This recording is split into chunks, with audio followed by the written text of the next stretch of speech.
Jamaica, living here in Florida, bringing you another beautiful, inspirational, and educational video today, man. So stay tuned for this video, guys, because this is going to be an inspirational one. So let's get into it, guys.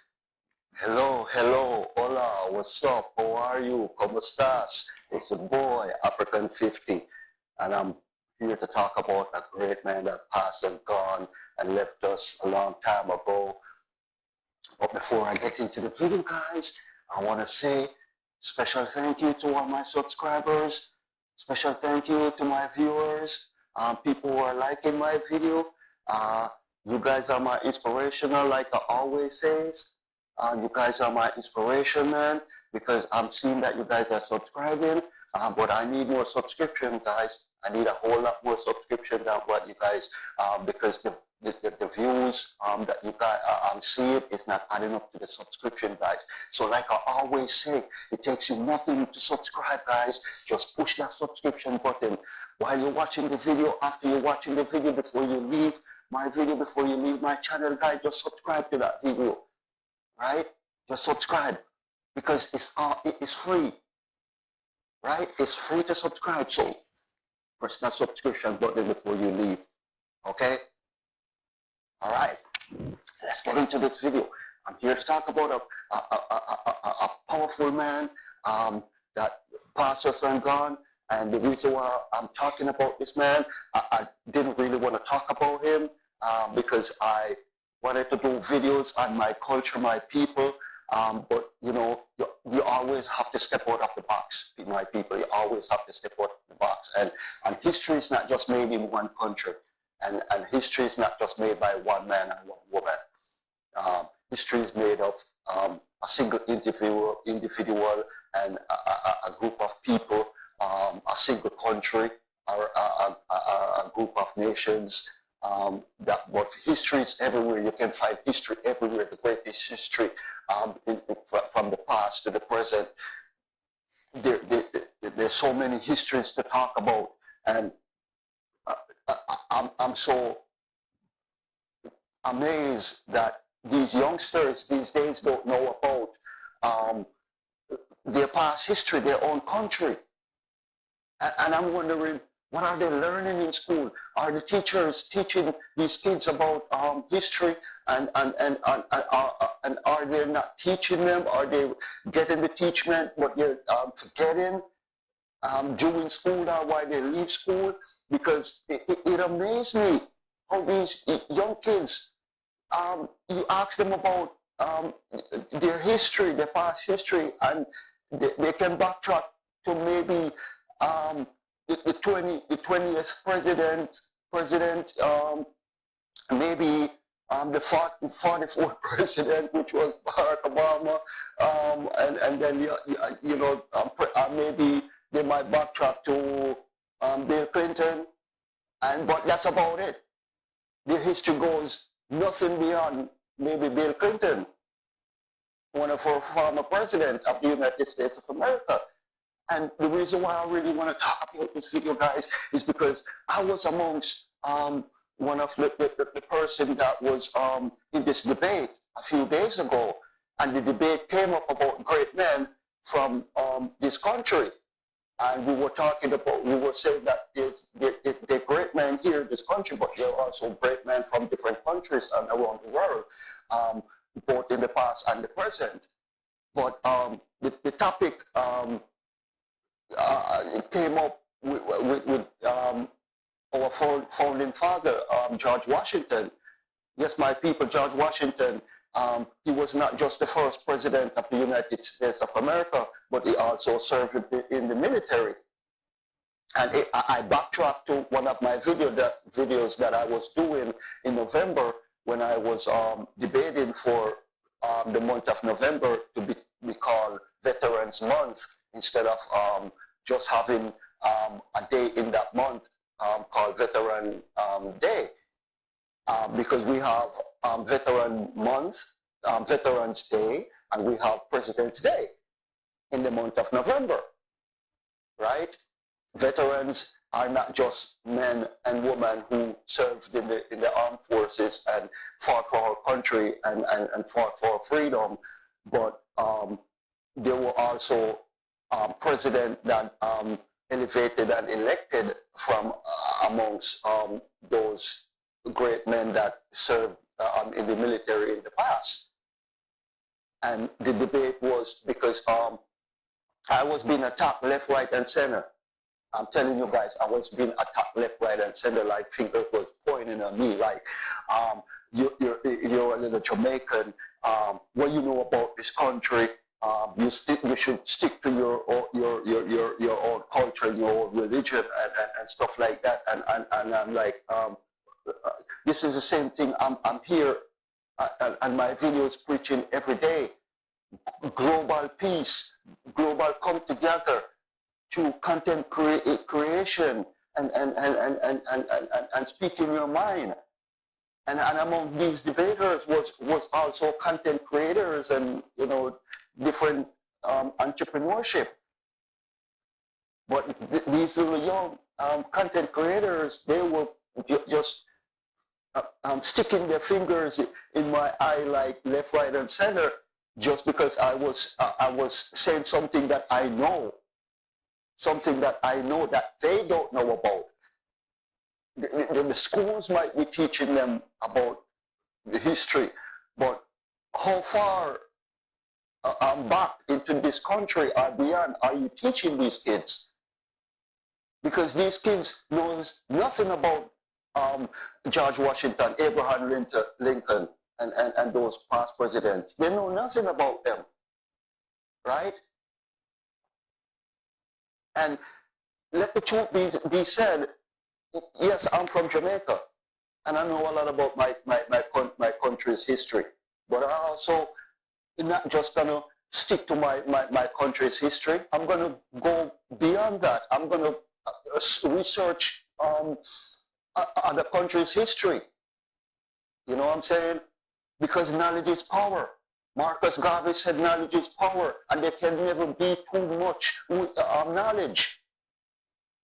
And we've been living in the dark for so many years, so many centuries, because we didn't, some of us didn't get the opportunity to read. Some of us got the opportunity to read and neglect it.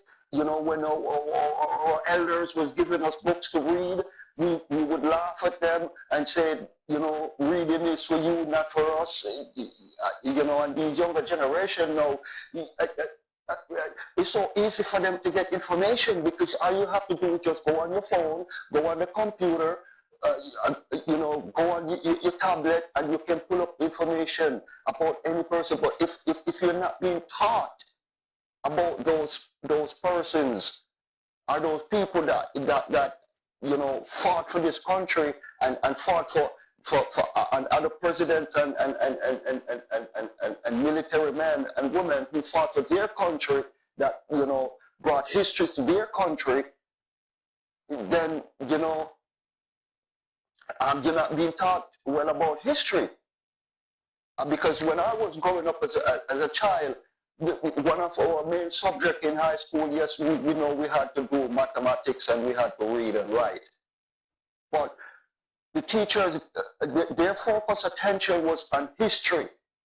History, and not just Jamaican history, but worldwide history.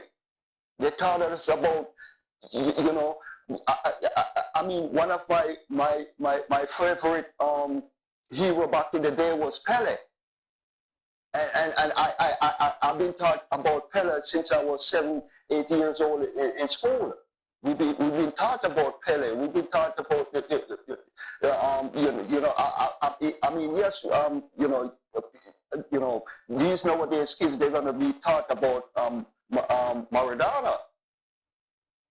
You know what I'm saying? But they're not talking about the footballers beyond Maradona. The men who became heroes for their country and heroes of the world. They don't talk about them. They talk about the President Maradona and you know, Ronaldo and those guys. But I'm not here to talk about them. I'm here to talk about our founding father, George Washington, the first president of the United States of America, and was also a member of the armed forces. All right? And this youngster, he turned to me and he said, African 50, you don't know what you're saying, because I don't know no president that was that served in the army. Barack Obama didn't serve in the army, and Bill Clinton didn't serve in the army, and stuff. And I said, because you're not reading enough of your history. You're not reading enough of your history, because I know that the schools of today, I don't know.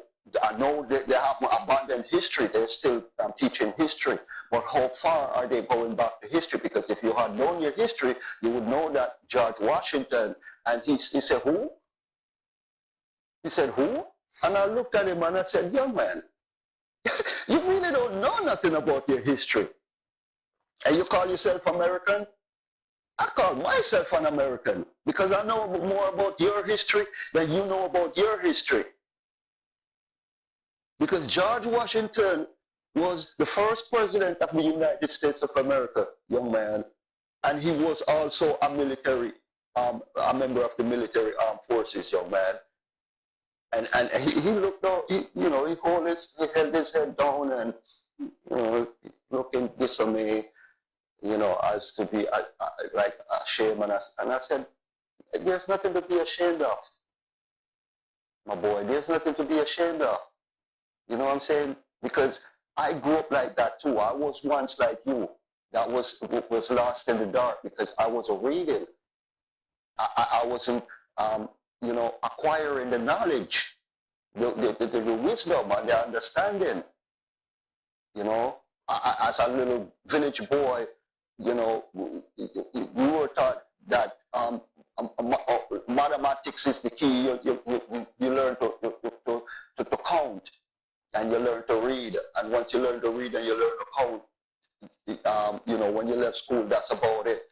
You can go pick up whatever trade you feel like picking up. But that was earlier education. As education, climbed the ladder. There's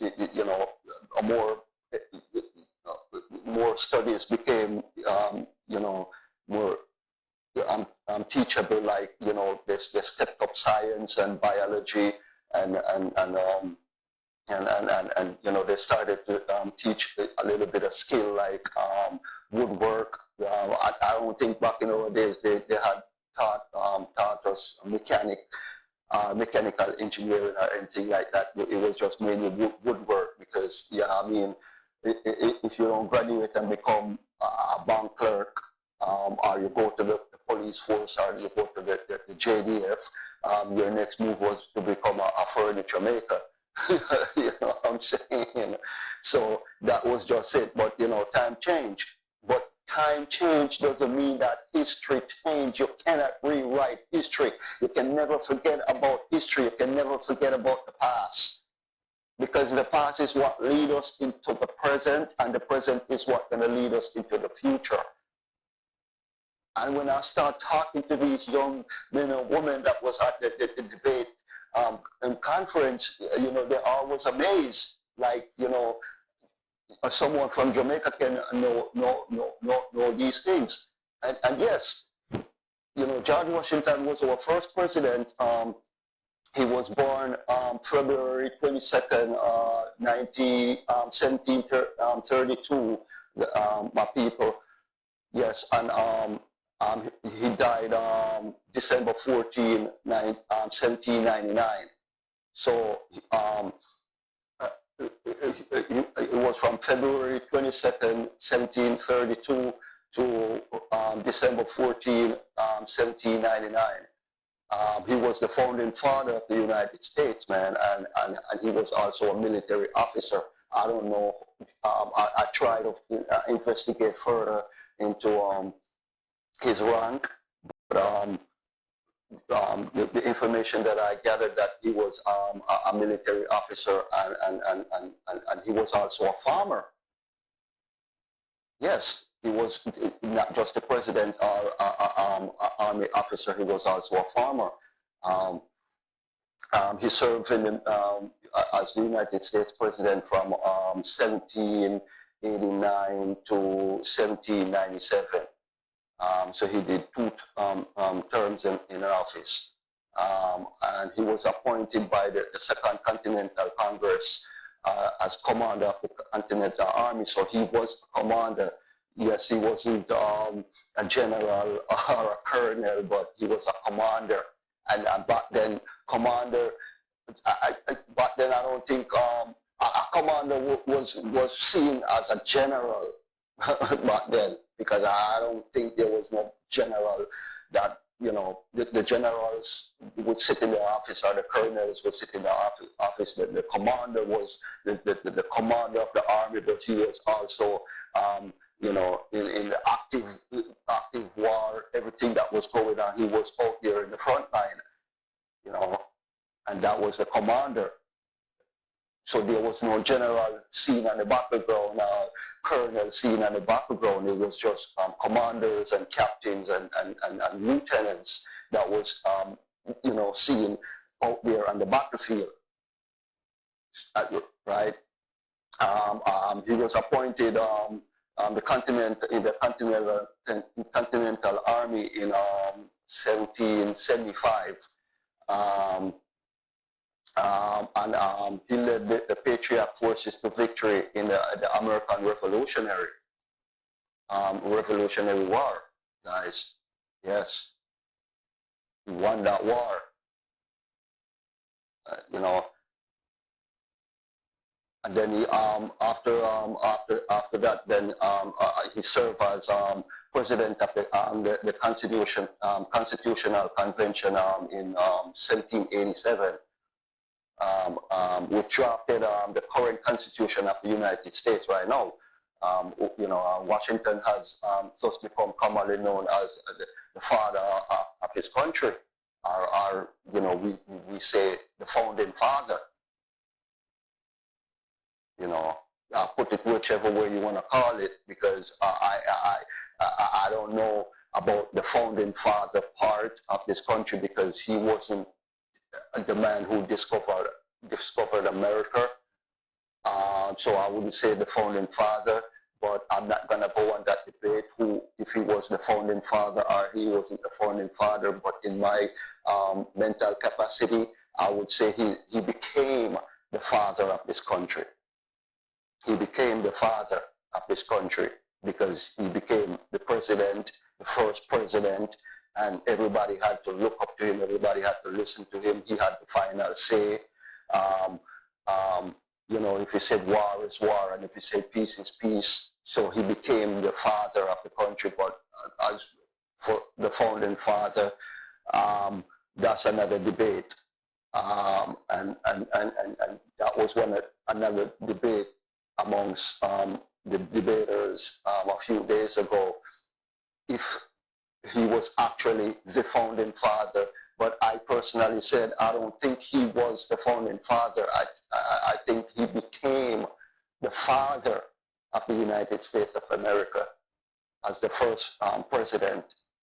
But he wasn't the founding father, because there were people here living even before he was born in America. But there was no reform. You know, it was just people living here. I'm not sure if back in the 1700 or the 1600, if America was called America. You know what I'm saying? And for that to happen, I have to dive deeper into my encyclopedias, because the encyclopedia only takes you back to certain centuries. It's not going to take you back. You know, I know it takes you back to AD and BC. You know, after the death of Christ and before the birth of Christ. You know, I know it takes you back to that. You know, I have to find other books. That's why I said, guys, you know, research is good and history is better. You know, research is good, but history is better. And there can never be too much knowledge about history. Because if you know your history, then you'll know the right path to take. Um, he was the first public office from 1749 to 1950 was the surveyor of Culpeper. I think was it Culpeper? Culpeper, Pepper, Culpeper, Culpeper County.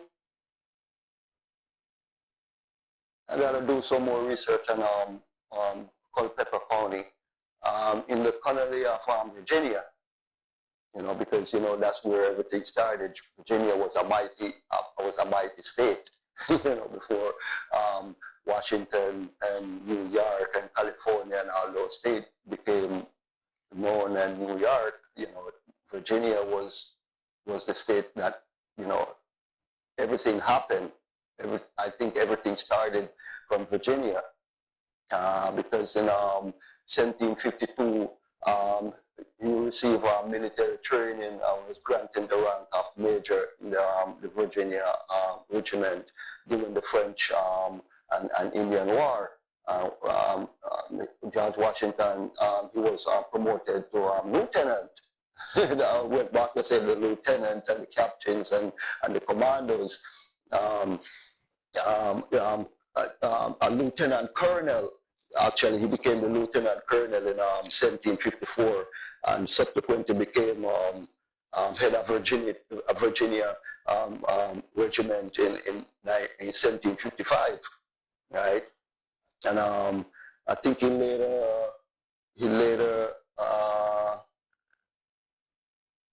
was later elected in the Virginia House of Burgesses, and was named the delegate to the Continental Congress in Philadelphia, which appointed him commander-in-chief of the Continental Army, not the commander-in-chief of the United States of America. He was not yet to become president. He became commander-in-chief of the Continental Army. And George Washington led American forces to a decisive victory over the British in the Revolutionary War, leading the British to sign the Treaty of Paris, which acknowledged the sovereignty and independence of the United States. Right? He resigned as commissioner in 1783 after the conclusion of the Revolutionary War. And then he played some major important indispensable role in the drafting of the Constitution. He was amongst the men who played a major role in the drafting of the Constitution, which replaced the Articles of Confederation in 1789. And then he was then twice elected president anonymously by the Electoral College in 1788 and 1792. As the first U.S. president. Washington, it was well-financed national government while remaining, in the imperial, in a fierce rivalry that it emerged between cabinet members. Like you had amongst the cabinet members was Thomas Jefferson, Alexander Hamilton, and that was during the French Revolution. He proclaimed a policy of neutrality, while additionally sanctioning the Jay Treaty. Because I remember growing up in New York, when I was going to George Washington High School, we learned about the Jay Trinity. And I can't remember too much about the Jay Trinity, but if I dig back into my psychological memory, I can still remember we were taught about the Dre Treaty. You know, I mean, the enduring presidents for the office of presidency, you know, including republicanism, peaceful transfer of power, the use of title, Mr. President, and the two-term tradition, you know, his 1796 farewell address became a permanent statement and republicanism, in which he wrote about the importance of national unity and the dangers that the regionalism, partnership, and the foreign influence pose to it. Yeah, he wrote about that. And like I said, you know, our founding father was not just a president or a military personnel, but he was also a farmer.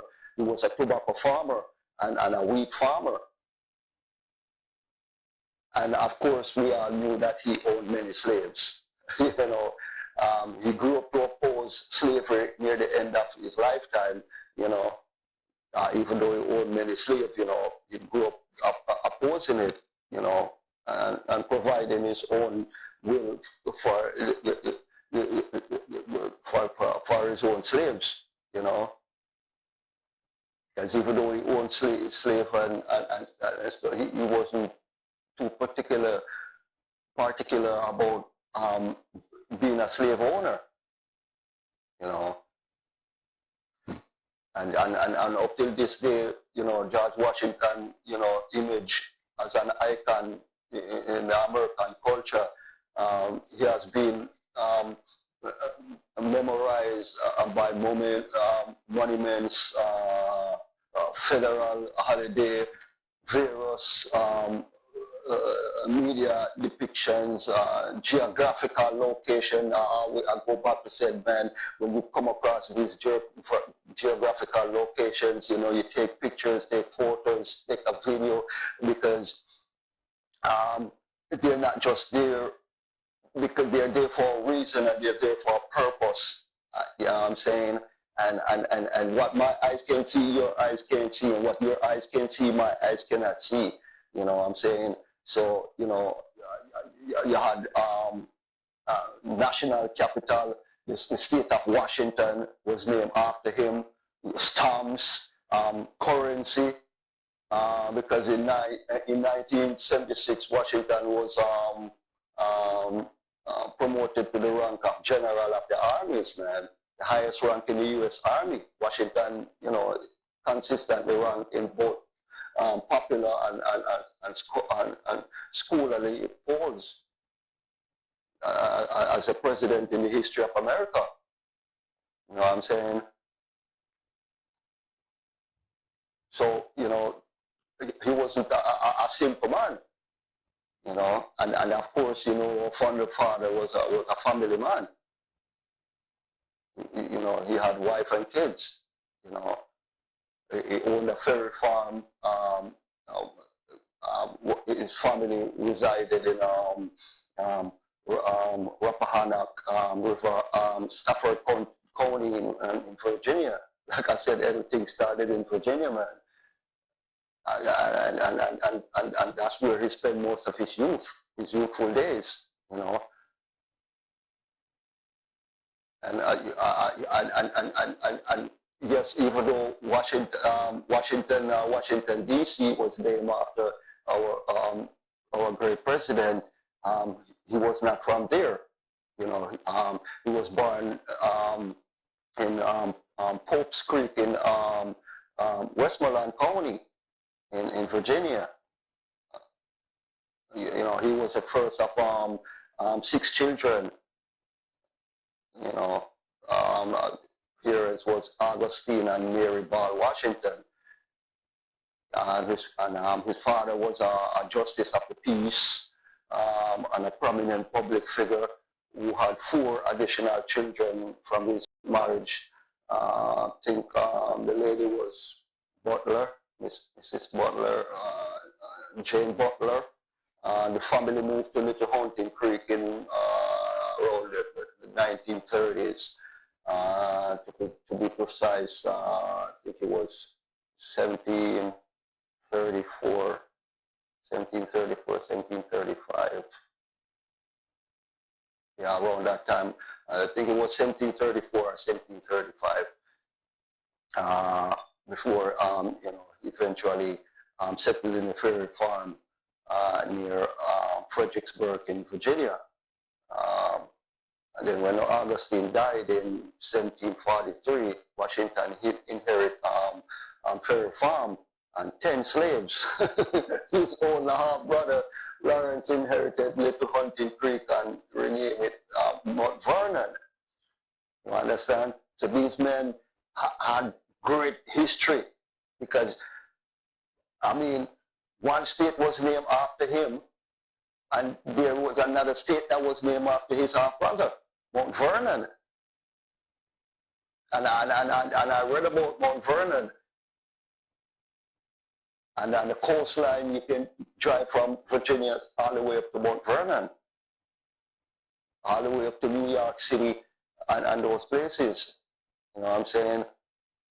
And as a traveler, I used to travel that I-95. Way back in the days, I used to travel from New York to North Carolina to see my brother and my nephews. I used to travel to South Carolina to see my wife and my child. So, you know, I did a lot of traveling amongst those routes. And we had to come to Virginia, West Virginia. You know what I'm saying?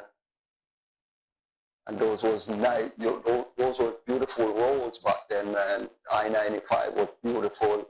It's not like, you know, the way it is today because, you know, so many people speeding these days and so many construction have to, you know, so many parts of the road got to be reconstructed and all of that stuff. But, you know, that's how, you know, Mount Vernon came about, and that's how the state of Washington came about. And I mean, he wasn't too much of an educational person. You know, he had a half brother who was more educated than him, that got the Appleby Grammar School in England. But he did attend the Lower Church school in Hartford, Hartfield. He learned mathematics, including trigonometry and land surveying. You know what I'm saying? But I guess he threw out everything else, and, you know, he did a little land surveying for a little while he still had his farm and stuff like that. But he didn't really have to be on the farm because he had, you know, like I said, he had slaves, and they're the ones who were taking care of the farm and all of that. You know what I'm saying?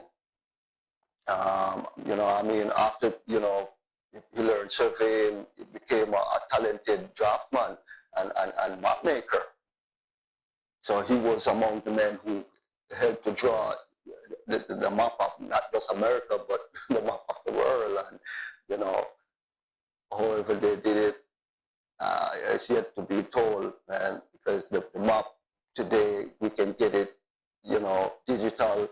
You can just go on your phone or your computer, you pull up any country, any state, any city, any street in the world, you know, but that technology started from them.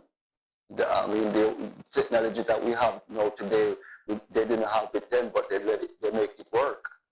You know what I'm saying?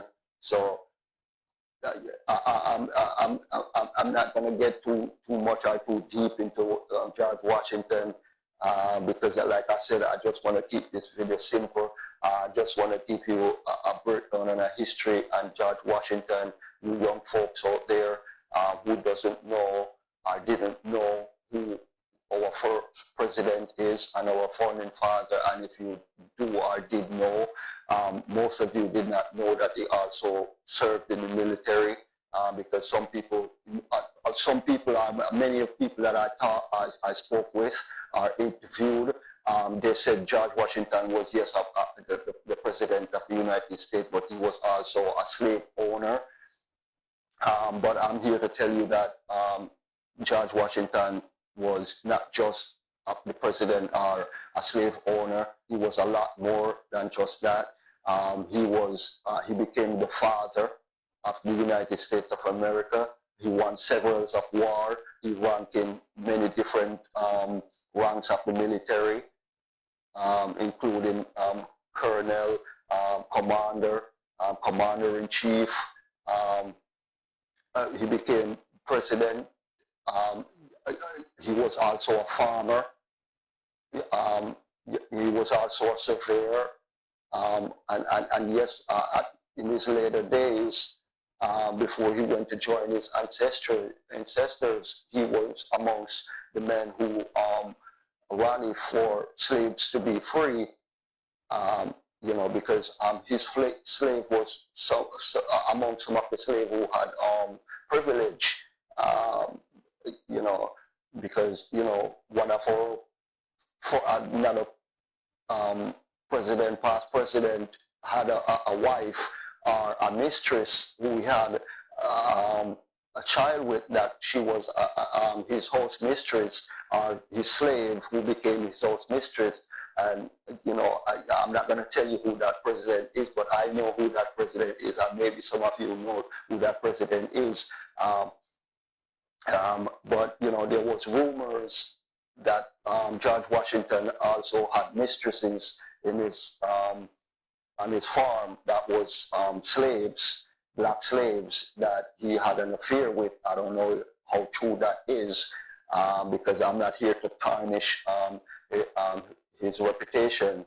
I'm just here to to highlight and educate these youngsters who are lost in the dark of history, their past history, to know who this man was and who he had became and who he was after he died. Because one of the debaters didn't even know that Washington D.C. was named after George Washington. It's sad. It's very sad. So it goes back to ask these teachers, these teachers, why are you teaching these schoolers? Are you teaching them history? And if you're teaching them history, what type of history are you teaching them? How far back are you going to teach them about history? Because I learned about Shaka Zulu in a school that was taught by most majority of the teachers back then was white. But and Shaka Zulu, learning about Shaka Zulu was a mandatory subject. It wasn't optional. It was mandatory. You had to watch the film, films, because there was many parts of the films. There was like 4 parts of the films. Shaka Zulu, the African king, ruler, mighty one. We were taught about Shaka Zulu in high school, in New York, in Brooklyn, New York, in Washington, in George Washington High School. We were taught about a black man, a great black man here in America. We were taught that, and that was mandatory. We had to do tests on him. We had to watch all the films. And we got like 3-part test. We get like maybe like 4 quiz and a 3-part test of him. When he was born, where he grew up, how he became king, and after he became king, how great he was before he became king and after he became king. We had to learn all about that. And Shaka Zulu was way before the days of George Washington. So that's how far these white teachers and these white educators went back in the days when I was going to school at 16 years old, 15 years old. They went as far back as that and beyond, because they always believed that the future, the past is what leads you into the present, and the present is what's going to lead you into the future. And we were taught that in school. I remember a white teacher, a gentleman, used to say that to his kids every day. before we leave the classroom. He used to say that. He used to say, and kids, remember, the past is the present, and the present will lead you into the future. And we got that so much into our head that we were reciting it with him every day. He was a great teacher. I don't know if he's still alive. You know, I mean, he was maybe 40 something when I was 16. So, you know, check the maths, you do the maths. But, you know, God rest his soul, he was a great educator. And, you know, growing up, I always said that man is too big to be teaching high school. That man should be in the college or the university, you know, as a, you know, a professor or something. But, you know, a teacher chooses their, you know, whatever they choose to do. You know, some teachers just feel comfortable teaching high school. Some just feel comfortable teaching kindergarten. You know, not to say that they're not educated enough to go to the university level, but that's just, you know, that what they choose to do, and they enjoy doing it. And he was one amongst the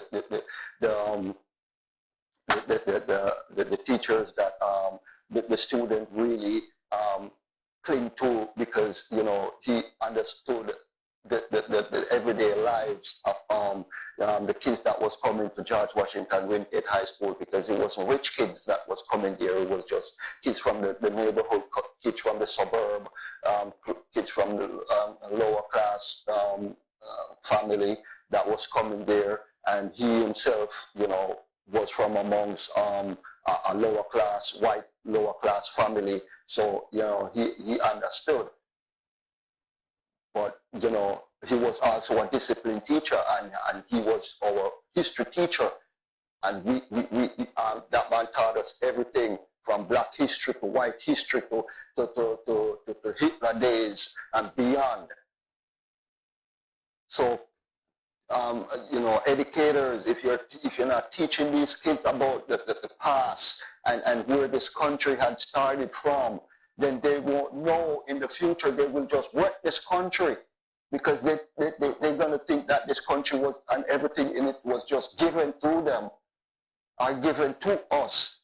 No, you have to teach them about the men and women who fought for this country and fought for other country, lay their life on the line, so they can have the freedom that they're having today, the luxury. And to the student, if you're getting the teachings of history in school and you neglect this history, it's going to come back to bite you in the butt one day. It's going to come back to bite you in the butt one day.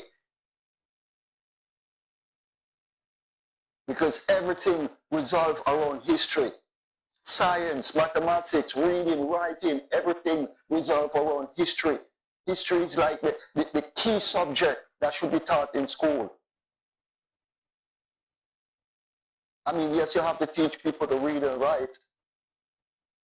But a lot of people learn to read and write from the streets. A lot of people learn how to count from the streets. But not many people in the street know about history. Not many. So I'm going to leave you guys, because it's Sunday and I gotta go start my my Sunday dinner. You know, I have to cook my rice and peas and curry chicken today. And you know, my peas, I don't buy canned peas. I'm old school.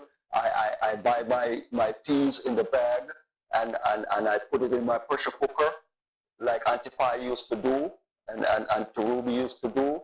We put it in our pressure cooker, and if you're boiling your peas in a regular pot, it's gonna take 3-4 hours before it's starting to get soft, and some people still prefer it that way. And you know, they always say whatever peas that rises to the top, you pour some cold water in it, and it will sink the peas, and they will continue to boil. But I rather just go the old-fashioned, a little bit of old-fashioned new school way, which is the pressure cooker. That I put my peas in my pressure cooker. I set my timer, and know what time I started it and what time I should open my pressure cooker. And those when you who have pressure cookers, you know what I'm talking about.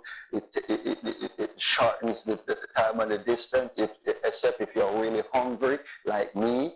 Like I told you guys, I'm not a breakfast guy. I don't really eat breakfast unless if I'm really, really hungry. But then I have this habit that I won't eat breakfast, but I'll get up 3, 4 o'clock in the morning and I'll be starving and I just open the fridge and I get something to eat from the fridge, you know. So everybody has their habits and their kicks, and my kicks is the early morning food, the 2 o'clock and the 3 a.m. in the morning.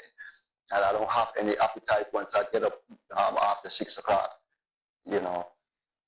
So I have to go cook my dinner, and I know you guys gotta go cook your dinner too, whatever you guys are cooking. I hope you enjoy your Sunday dinner and enjoy your Sunday, whether you're going to the beach, whether you're going for hiking, whether you're just gonna ride your bike. Because for me right now, for the whole week it's been cold, and I'll be spending much of my time indoors trying to find other things to do.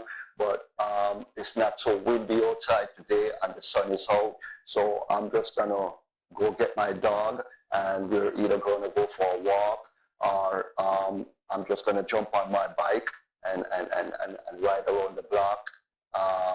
Because I miss a couple of days of exercising, and I don't really like to miss my exercising because I have a schedule that I go do my exercise and I come back and I do this and I do that. So I'll let you go, but before I let you guys go, always remember, your boy African 50 is here asking you please to go to my channel. And when you go to my channel, you're watching my videos. I know you're liking my videos and you're viewing my videos, because I see my views is going up like every day. Yesterday alone I got almost 15,000 views. So between Friday and Saturday I got over 30,000 views, and I just got a few subscribers. So the same way you guys are watching my videos from the beginning to the end, just subscribe, guys. It's free to subscribe. It's free to subscribe. Help me reach my goal, okay? I need 500 more subscribers to reach 1,000 subscribers.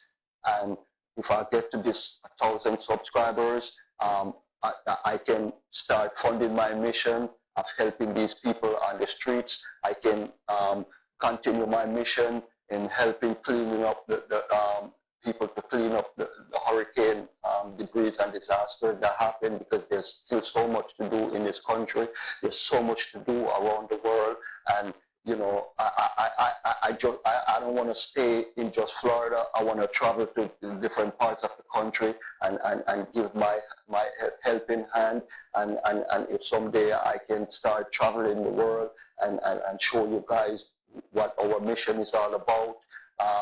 You know, our mission is not about money. It's about giving back and helping those that in need. And your subscription is not money. Your subscription is what's going to help me to drive me forward into helping these people. Okay? It's not costing you $1 out of your pocket to buy a bottle of water for these people. It's only costing you a finger to press on that subscription button. So I need 500 more subscriptions to reach that 1,000 goals, guys. All right? And only you guys can make it happen. So please make it happen. Go to my channel, watch my videos, subscribe. Subscribe to my channel, subscribe to my feeds, subscribe to my shorts. Everything that you can subscribe on, just keep subscribing. Because if 1,000 people come and view my channel, and out of those 1,000 views, I have 1,000 views and I have no subscription, then you guys are not helping me to help these people. Help me to help these people, okay? And that what I was told.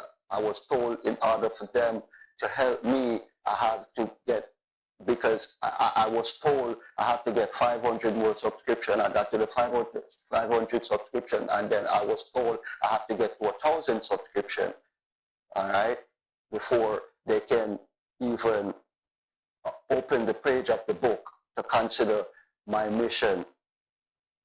So I'm still doing it from my pocket. I'm still taking money from my pocket to buy these people water and toilet paper and stuff that they need. I'm still cooking stuff and bring it to these people. And I'm happy because I'm seeing the smile on these people's face every time they see me, you know.